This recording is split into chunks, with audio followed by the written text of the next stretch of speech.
खूपशा ठिकाणी आपण बघतो स्वीट म्हणा किंवा कुठचंही प्रॉडक्ट म्हणा ज्याच्यावर शुगर फ्री हा टॅग आम्हाला आवर्जून दिसून येतो.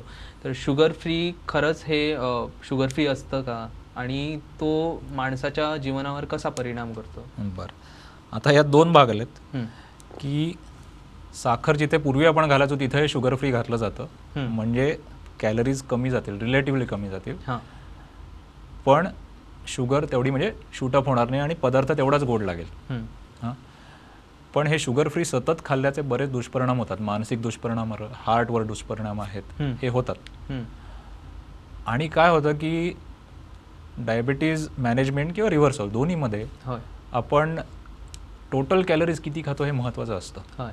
तर बऱ्याचदा असं होतं की हे शुगर फ्री आहे, खा भरपूर, म्हणून ते भरपूर खाल्लं जातं. मग ॲडेड शुगर नाही आहे, पण त्या पदार्थात नॅचरल शुगर आहेच.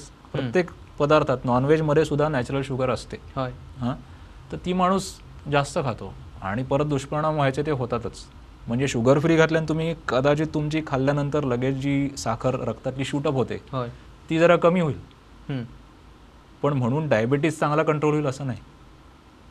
हं. सो आम्ही सांगतो की तुम्हाला, म्हणजे माझ्याकडे जे पेशंट येतात आमच्या होय. ओपीडीमध्ये, की तुम्हाला चहा कॉफीत अर्धा चमचा साखर घालायची तर घाला, पण शुगर फ्री घालू नका. हं, हं.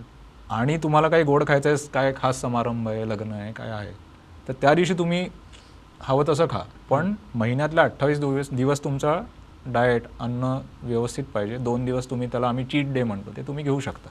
हं. पण शुगर फ्री मी म्हणजे टाळायला सांगतो, कारण त्याचे लाँग टर्म साईड इफेक्ट्स आहेत. एखाद दुसरा दिवस खाल्लं तर ठीक आहे, पण रेग्युलर बेसिसवर खाऊ नयेत.